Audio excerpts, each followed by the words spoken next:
Bem-vindos de novo aos vídeos de jQuery UI e vimos então no vídeo anterior como encontrar os elementos selecionados, neste caso na nossa Unsorted List. Vamos aqui continuar a encontrar soluções para descobrirmos quais são os elementos que foram selecionados. Ora, eu tenho aqui então já uma função que me vai apresentar todos os elementos. Neste caso, eu posso aqui já criar qualquer coisa do género. Vamos aqui apagar esta implementação. Vamos buscar aqui os elementos selecionados e vamos colocá-lo aqui fora. Ok?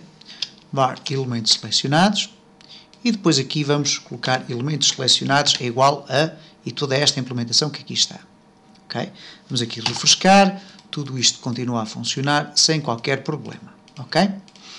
A partir deste momento, eu posso simplesmente colocar aqui, imaginem, por exemplo, um parágrafo, cujo ID é igual a click,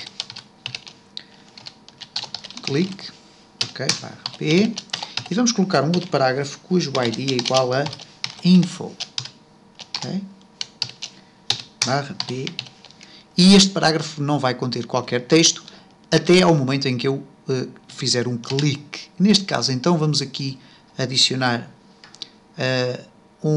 jQuery, aqui uma instrução jQuery que vai adicionar o evento click ao parágrafo. Okay? Então vamos buscar o nosso parágrafo pelo seu ID, click, e o que ele vai fazer é simplesmente uma function, okay? E nesta função o que ele vai fazer é apresentar, neste caso, no info.text,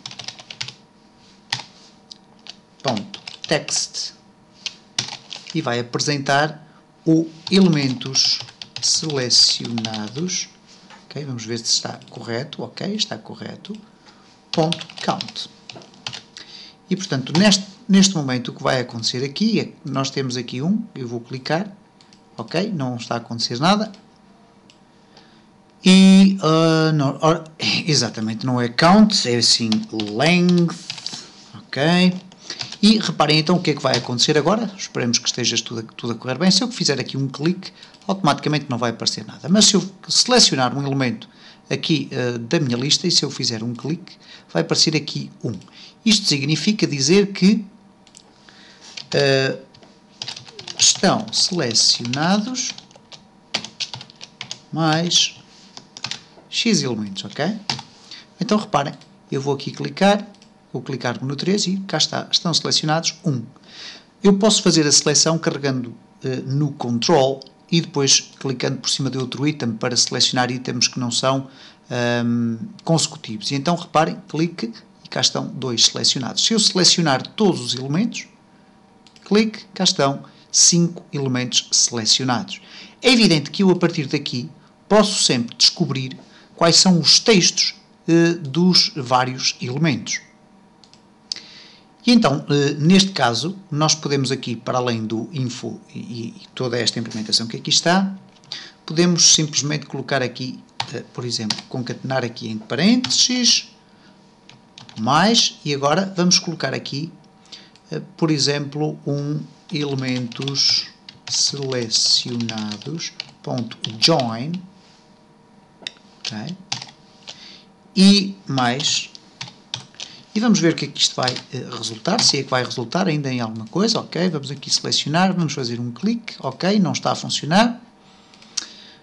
O que é que nos está aqui a falhar? Elementos selecionados, está certo, o join também está certo. Nós aqui eventualmente teremos que criar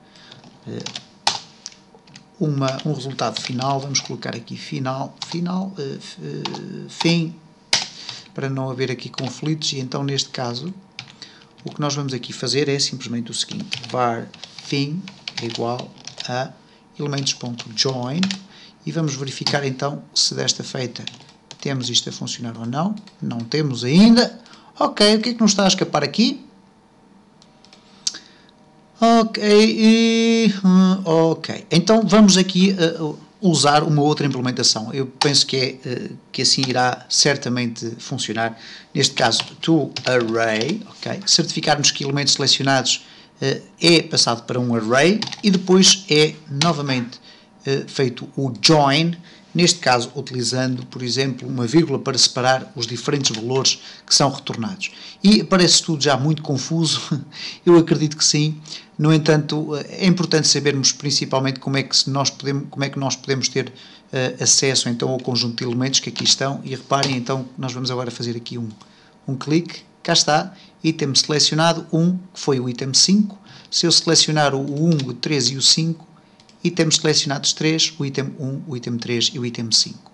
E, portanto, desta feita, conseguimos então ter aqui, de uma forma relativamente complexa, mas que penso eu que é suficiente para termos uma ideia de como funciona, a forma de nós conseguirmos obter então as informações sobre os itens que são selecionados. Podemos obter o número de itens, neste caso com o count, ou length, neste caso, que é a contagem do número de elementos que estão contidos dentro daquele array, e depois, através desta implementação do join, apresentar os elementos que estão aqui colocados. Podíamos também depois fazer aqui uma implementação for each, por exemplo, para ir sendo apresentado cada um dos elementos selecionados, mas, portanto, isto ficará muito ao critério do web designer ou do programador web, que poderá, com este mecanismo, tirar o melhor partido possível deste widget selectable.